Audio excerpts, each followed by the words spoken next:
Hello friend, कैसे हैं आप सब। उम्मीद है अच्छे होंगे। आज मैं फिर हाजिर हूँ आपके पसंदीदा नॉवेल कुछ ख्वाब सुहाने के लास्ट एपिसोड को लेकर। अब बढ़ते हैं नॉवेल की तरफ। हर वक्त सर पर सवार रहना तुम्हारी आदत है, मेरी नहीं। वो उसे खरी खरी सुनाकर जाने के लिए मुड़ी थी, मगर सामिन ने उसके सामने आते हुए उसका हाथ थाम कर जाने का रास्ता रोक लिया।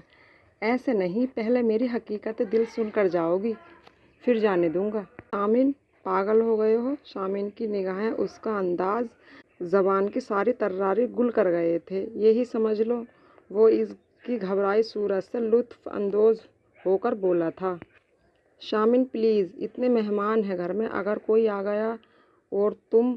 वो बुरी तरह उसकी नज़रों से घबराकर बोली थी, क्या है, पहले तो तुम इस तरह कभी पजल नहीं हुई। वो शरारत से गोया हुआ था। पहले की बात और थी। क्या थी पहले की बात? इसको मज़ा आने लगा था। पहले तुम इतने फजूल नहीं थे। वो भी शर्म हया को एक तरफ रखकर बोली थी, अरे पहले तो तुम्हें मुझसे बहुत शिकायतें थीं और तुम कह रही हो कि मैं पहले इतना फजूल नहीं था। वो वाक़ियतन हैरान हुआ था। हाँ, तुम जो मेरी अम्मी पर कब्ज़ा जमा कर बैठे थे, अब तो पहले से भी ज़्यादा कब्ज़ा हो गया है मेरा। और अब तो तुम्हें पता चल गया होगा कि अम्मी वाकई मुझसे तुम सबसे ज़्यादा चाहती हैं, मगर इसका मतलब नहीं है कि वो तुमसे और अमान से मोहब्बत नहीं करती। तुम दोनों भी उन्हें उतने ही अजीज़ हो। वो संजीदगी से गोया हुआ था। ये सब बातें मेरी समझ में आ चुकी हैं, गलत में भी नहीं थी। तुम वाकई अम्मी पापा की मोहब्बत का ज़्यादा फ़ायदा उठाते हो। अब ये ही देख लो, हमारे ख़ानदान में शोबिस में जाने का कोई तसव्वुर तक नहीं कर सकता, मगर अम्मी पापा ने तुम्हें न सिर्फ इजाज़त दी बल्कि खुली छूट भी दी हुई है। कभी किसी मामले पर कोई ज़बरदस्ती नहीं की, किसी स्कैंडल पर कोई सवाल जवाब नहीं किए। कभी इसने साफ गोई से सामिन के सामने अपने जहन में कब से मौजूदा ख़यालात का इजहार किया था, इसलिए कि उन्हें मुझ पर और अपनी तरबियत पर पूरा एतमाद है, और अब ऐसा ही एतमाद तुम्हें भी मुझ पर करना पड़ेगा। मुझे क्या ज़रूरत है एतमाद करने की। वो फ़ौरन ही रुख मोड़कर चाय बनाने के लिए कैबिनेट से केतली निकालने लगी थी। क्योंकि तुम्हारे एतमाद की मुझे ज़रूरत है, तुम्हारे एतमाद भी और तुम्हारी मोहब्बत भी। अपनी पुश्त पर उसने सामिन की नर्म मोहब्बत से पुरआवाज़ सुनी थी, मगर वो पलटी नहीं। सामिन ने उसे कंधों से थामकर अपनी तरफ इसका रुख किया। यमुना, अगर मैं कहूँ कि मैंने कभी तुम्हारे अलावा किसी के बारे में नहीं सोचा, तो प्लीज़ मुझे गलत मत समझना। ये बिल्कुल सच है कि मैंने तुम्हारे मामले में बेबस रहा हूँ। मैंने तुम्हें सिर्फ अपनी कज़िन समझा है। यमुना, कुछ जज्बे ऐसे होते हैं जिनके आगे इंसान बेबस हो जाता है, और मोहब्बत भी एक ऐसा ही जज्बा है। और जब मुझे इस मोहब्बत का पता चला तो यकीन करो कितने ही दिन मैं खुद को लानत मलामत करता रहा, मगर जल्दी ही मुझे अपनी बेवकूफ़ी का एहसास भी हो गया था।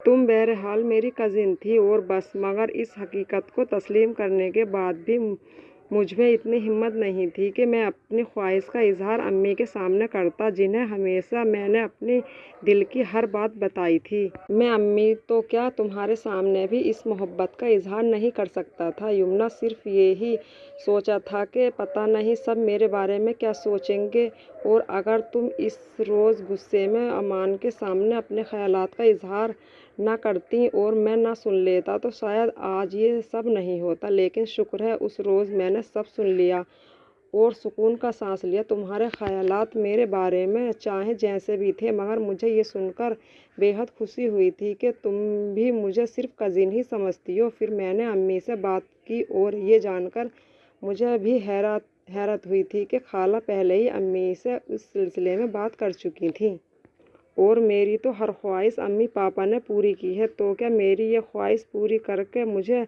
ज़िंदगी की सबसे बड़ी खुशी न देते? वो मोहब्बत जिसे मैंने अपने दिल में खुद से भी छुपा कर रखा था, वो सब पर आश्कार हो गई थी, मगर तुम अब तक अनजान बनी हुई थी। अगर अम्मी को मेरी शादी सारी रस्मों के साथ, रिवाजों के साथ करने का शौक़ ना होता, तो यकीन करो ये सब मैं तुम्हें शादी के बाद बताता, मगर अब मज़ीद 4 माह सब नहीं कर सकता था।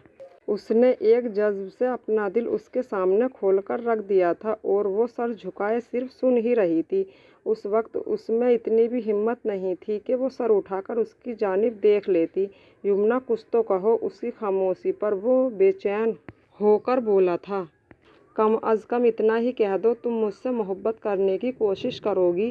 वो इसका हाथ थामकर उसकी तरफ ज़रा सा झुकता हुआ बोला था और उसके अंदर यमुना की रूह फना हो गई थी। करती तो हैं मोहब्बत तुमसे हज़ारों लड़कियां, वो तुम्हारी माँ, हम, सोविया और जाने कौन कौन, जो तुम्हारे साथ तुम्हारे ड्रामों में काम करती हैं। वो फिर नखूत से बोली थी, यमुना, बुरी बात है यार, तुम जानती तो हो मैं सिर्फ तुमसे मोहब्बत करता हूँ, और अब तुम्हारी मोहब्बत में अगर 120 को भी छोड़ना पड़ेगा तो मैं दे दूँगा अपने शौक़ की कुर्बानी। ओके, अब तो बोलो, करोगी ना मुझसे मोहब्बत? वो उससे मोहब्बत करने के लिए कायल कर रहा था और वो इसके पागलपन पर अंदर ही अंदर सरपटाकर रह गई थी। कोई आ जाएगा प्लीज़, वो नर्वस होकर बोली थी। तो आने दो, मैं डरता हूँ किसी से? अपने घर में अपनी बीवी के साथ खड़ा हूँ।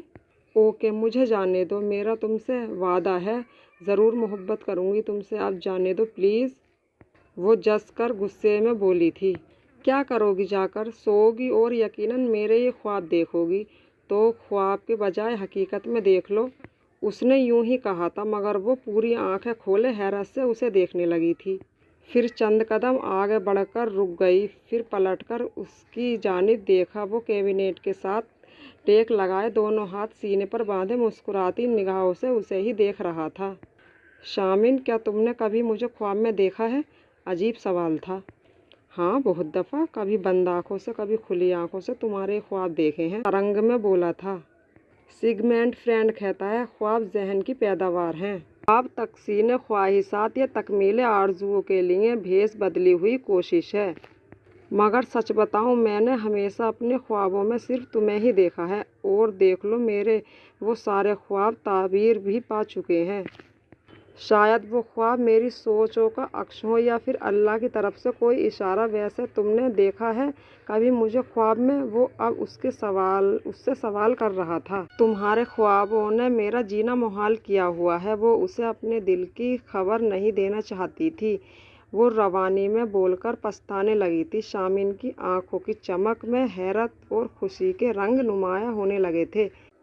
यमुना, तुम, इससे पहले कि वो सब कुछ समझकर दरमियानी फासला अबूर करके उसके करीब आता, वो मुस्कुराती किचन से भाग गई थी। शामिन ने एक अनोखी बेपाया खुशी अपने अंदर फैलती महसूस की थी, और यमुना, उसे आज अपने तमाम ख्वाबों की ताबीर मिल गई थी। शामिन की मोहब्बत भी उसके लिए एक ऐसी हकीकत थी जिसे शायम करते हुए वो हमेशा मुख्तलिफ सोचों और ख़दशों का शिकार होती जाती थी। इस मोहब्बत को वो खुद से भी छुपाकर अपने दिल में रखती आई थी, मगर खुद को इसके ख्वाब में देखने से रोक नहीं पाई थी। वो इन ख्वाबों पर जाकर भी पाबंदी लगा नहीं पाई थी। वो भी यही सोच रही थी कि ये ख्वाब उसकी सोचों का अक्स थे या अल्लाह की तरफ से कोई इशारा। जो भी कुछ था, इतना तो उसे यकीन हो चुका था, शामिन और इसका साथ ऊपर आसमानों पर तय था। वो वुज़ू करके अपने रब के हुजूर सजदा रुजू हो गई थी। ख्वाब के इस सफ़र में वो अब तन्हा नहीं थी, शामिन भी उसके हमरा उसके साथ था, और अब ताउम्र दोनों को एक साथ ही रहना था। तो दोस्तों, कैसी लगी आपको ये नॉवेल? ज़रूर बताइएगा हमें कमेंट करके, और नॉवेल को ज़रूर सुनिएगा। जब तक के लिए अल्लाह हाफिज़। मिलते हैं अगली नेक्स्ट नॉवेल में। जब तक के लिए अल्लाह हाफिज़।